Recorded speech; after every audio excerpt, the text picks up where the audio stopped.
This video is sponsored by PayMode Shopping of PayMode e-shopping application is one of the online shopping app now available on Play Store and App Store. PayMode e-shopping இந்த ஆப்க்கான link வந்து டிஸ்கிரிப்ஷனில் வந்து கொடுத்துருக்கேன். Play ஸ்டோரில் போய் இந்த ஆப்பை download பண்ணிவிட்டு ஒவ்வொரு பொருளோட ரிவ்யூஸ்லாம் செக் பண்ணி பார்த்து பொருட்களை வந்து வாங்கி பாருங்கள். ரொம்ப யூஸ்ஃபுல்லாகவும் ஹெல்ப்ஃபுல்லாகவும் இருக்கும்.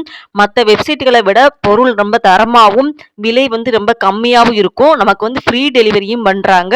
நமக்கு 2-3 நாள்லயே வந்துரும். நீங்க வாங்கி யூஸ் பண்ணி பாருங்க. ரொம்ப ரொம்ப ஹெல்ப்ஃபுல்லா இருக்கும்.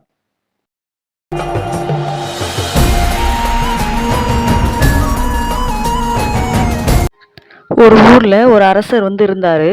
அவர் வந்து எப்படிப்பட்டவர் அப்புட்னா, அந்த நாட்டுல உள்ள மக்கள்ட்டலாம் நல்லா அன்பாவும், நல்லா பாசமாவும், அவங்களுக்கு வந்து நல்ல எந்த உதவினாலும் செஞ்சு, மக்களோட ஆதரவ வந்து எப்பயுமே கையில வச்சுக்கிட்டே இருந்தாரு.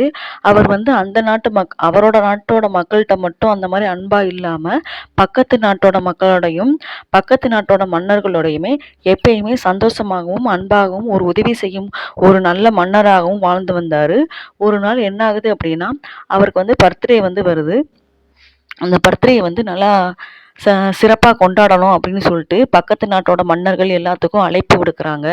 உடனே அவங்களும் மன்னரை பார்க்கறதுக்கு வந்து வராங்க. ஒவ்வொருத்தரும் ஒவ்வொரு கிஃப்ட் பண்றாங்க. ஒவ்வொரு மன்னரும். அதுல வந்து ஒரு மன்னர் என்ன பண்றாரு அப்படின்னா, கிஃப்ட்டுக்கு பதிலா ஒரு 2 கழுகு குஞ்ச வந்து குடுக்குறாரு. இவர் வந்து சரின்னு சொல்லி வாங்கி வச்சுக்கிட்டாரு. இத வந்து வளர்க்குறதுக்கு வந்து அதுக்குன்னே தனியா ஒரு ஆள் போட்டு அந்த குஞ்ச வந்து வளர்க்குறாங்க. கழுகு வந்து.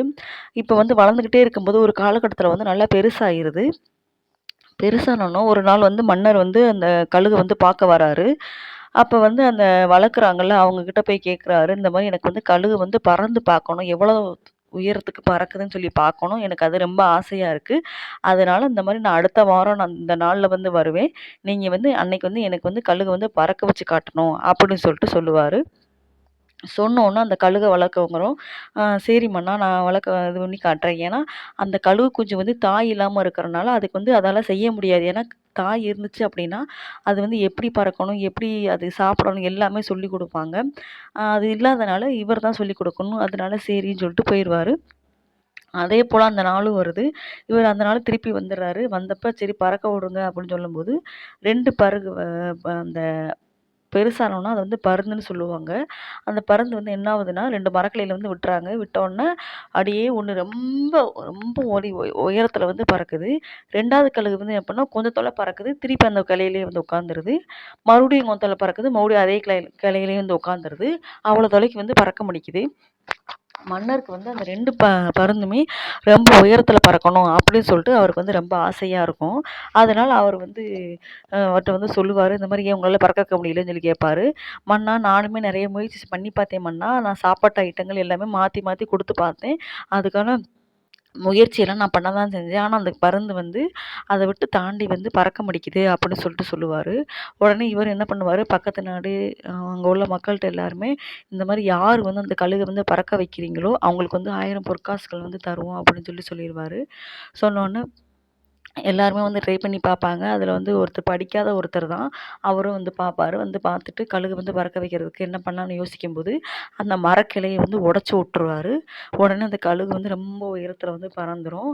அதோட மன்னருக்கு வந்து ரொம்ப சந்தோஷமா போயிரும். இந்த ஒரு சின்ன விஷயம் கூட நமக்கு தெரியல. ஆனா இவர் வந்து அந்த மரக்கிளைய உடைச்சு வச்சு, அந்த கழுக வந்து ரொம்ப தொலைக்கு வந்து பறக்க வச்சுட்டாரு அப்படின்னு சொல்லிட்டு, ரொம்ப சந்தோஷப்பட்டு அவருக்கு வந்து அந்த 1000 பொற்காசுகள வந்து மன்னர் வந்து அவர் கையால வந்து குடுப்பாரு. குடுத்து ரொம்ப சந்தோஷப்படுவாரு.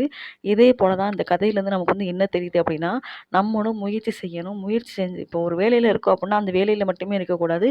அத தாண்டி அதோட பெரிய இடத்துக்கு வந்து எப்படி போகலாம்? எப்படி முன்னேறலாம்? அப்படிங்கிற விஷயத்த வந்து நம்ம வந்து கத்துக்கிட்டு, நம்ம வந்து மேலும் மேலும் உயர வந்து சென்றுகிட்டே இருக்கணும். அப்படின்னு சொல்லிட்டு நம்ம இந்த கதையின் மூலமா தெரிஞ்சுக்கிறோம். இந்த கதை உங்களுக்கு பிடிச்சிருந்துச்சு அப்படின்னா சப்போர்ட் பண்ணுங்க.